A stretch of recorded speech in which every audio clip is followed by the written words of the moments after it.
Hey, everybody. Welcome to AL.com's Playoff Central. I'm Matt Scalisi, joined here by Michael Casagrande. We are here in Dallas on the ground as we wait the final 24 hours before the college football semifinals begin between Alabama and Cincinnati. There's been plenty of talking all week long, Michael. Lots of examining of every possible angle of this game. But one of the things I appreciate about you as a writer is that you look for unique and different angles into these games that nobody else is out there doing. And you kind of went the cultural route this time, which I think is interesting because there are a lot of differences culturally between these two fan bases, between Alabama and Cincinnati. So there's very much that culture clash element. And you picked a specific part of Cincinnati culture that I think a lot of people from the South are not familiar with and maybe don't have an appreciation of. So first of all, talk to me a little bit about your story from this morning. Yeah, no, I think it's important in any bowl game, you should explore the cultural aspects of the food, regional delicacies. I think it's really the coverage of a football game is never complete unless you look at the culinary choices of a city. And so Cincinnati is known for its chili. I know we're here in Texas. Right. Texas, they claim to own chili, and they're very proud of their chili here. Yes, and it's a fine second best chili behind Cincinnati's. And you can go ahead and email me, but it's Cincinnati chili. The brand Skyline is what most people know. It's a great brand of chili. They don't pay me. This was just purely curiosity on your part. Yeah. And so I wanted to ask some of the Cincinnati players if they were familiar or if they partook in the experience of eating Skyline chili. And in fact, all three that I asked do. They like it. One, not as much as the others. It gave one of the players a tummy ache, he told me. But it's important to understand where everybody's coming from. Sure. When we get into the game and we play football. So this is a part of the country, we should say, that Michael comes from, the general region. General right? idea. So for people who are not familiar, what is it that distinguishes Cincinnati chili from what most of the rest of us might think of when we think about chili? Yeah, no, definitely. This is important stuff. We're 24 hours from the college football playoff, but I think this is important, guys. Let me just say, if you're watching and you have questions about the game or about chili, please drop it in. Oh yeah, I'd be happy to talk about either. We will answer your questions here on the show. But for now, we're diving into this extremely important topic. It's very important. No, it's served over a bed of spaghetti. Right. It's more loose, you might say, more of a sauce. You're really selling it here. Than a gravy, as a stew like. Right. Texas chili, as they would call it. Mm-hmm. And it's topped with a healthy portion of shredded cheddar cheese on top.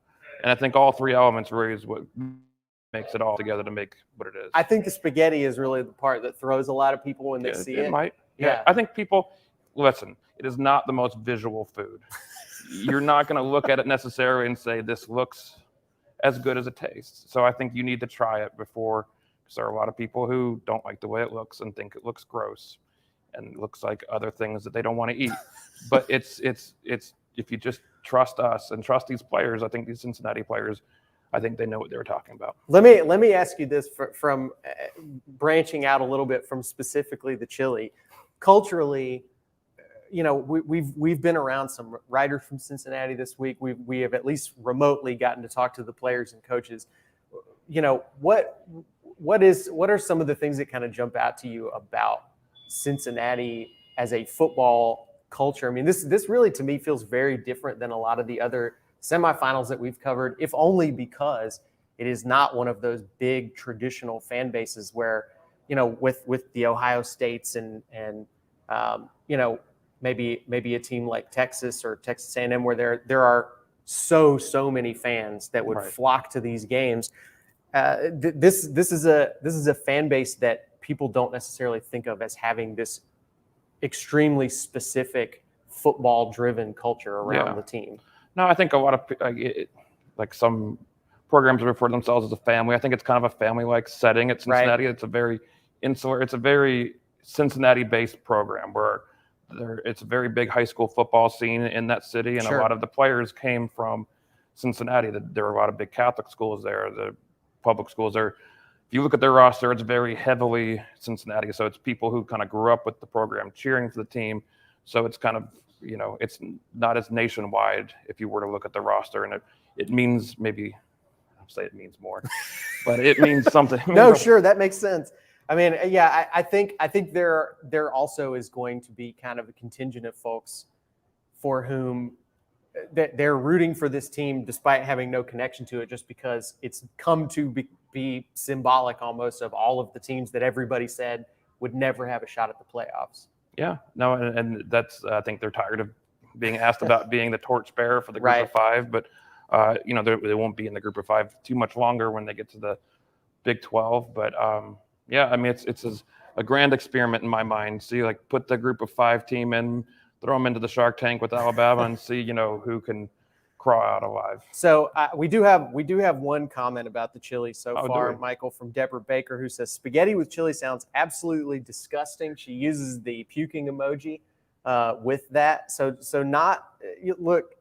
I would say if you go and look at the video that we posted of some of the players being asked by Michael about this topic, the general statement you get from all of them is you need to try it one time. Yeah. I think a lot of what's her name? Deborah. Yeah. I think Deborah is in a large group of people who see it, and I think you need to experience it instead of just seeing it. I think it is more of you just got to try it. That's the final verdict on this. So listen, as we said, lots of talking all week leading up to this game, lots of the same press conferences and answers being given over and over again. But we did get to talk to Nick Saban one more time this morning. And I want to talk a little bit about so we're joined here by another member of the staff, Joe Goodman. They always bring stability and calm to whatever it is that we're doing here in Dallas. Author. Thanks.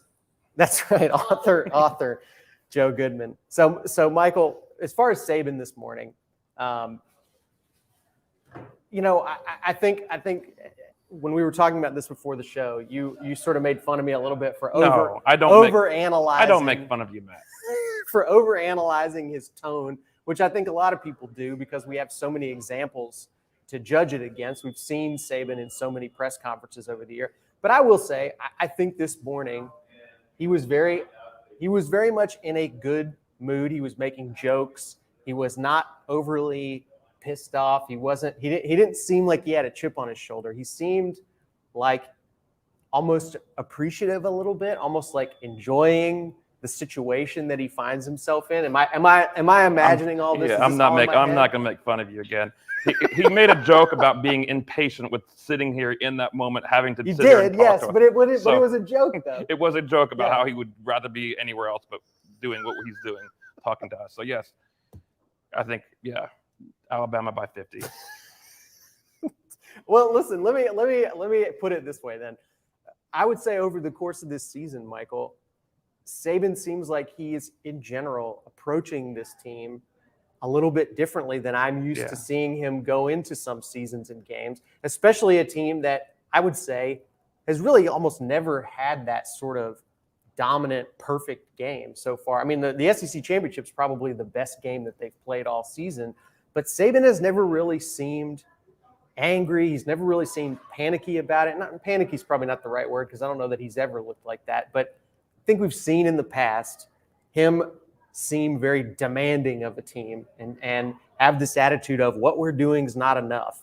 And I don't know that I've heard that quite as much from him this season, even though maybe the fans are saying things like that. Yes. Yeah. It's fair to say. I think he's been as positive and trying to accentuate the positive and not dwell as much on the negative in the media.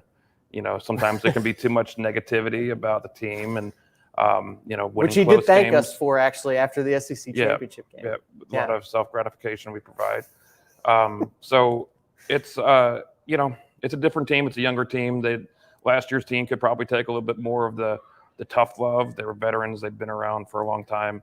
They knew the deal. They were more conditioned for this moment than, a younger team like they have this year. So it's, he's learned that you've got to adjust to a different mindset, that you can't, it's not one size fits all in how you coach and how you lead and how you address a team and psychology and all that stuff. Good analysis there, Michael. All right. So look, folks, go check out Michael's chili story. Please. It's on AL.com. We've posted it on our Facebook page too, if you're watching it there. Go check out on the YouTube channel the video that we made of the Cincinnati players talking about it. We've also got Nick Saban's press conference up from this morning too. There's some football there too. There's some football there if you're interested in that kind of thing. Michael, one more day of this, and then we get to see actual football. So. Yep, that is true. That's correct. Tomorrow at 2:30 p.m. Central, Alabama and Cincinnati will play for the right to go to Indianapolis in January. That's right, and we will have lots of stuff to review whatever happens tomorrow. We will have a pregame show for you guys in the morning, post-game stuff, tons of writing from Michael and his colleagues over at AL.com. So thanks to everybody for joining us on Playoff Central, presented by Medical Properties Trust, and we will see you guys tomorrow for game day. Medical Properties Trust, at the very heart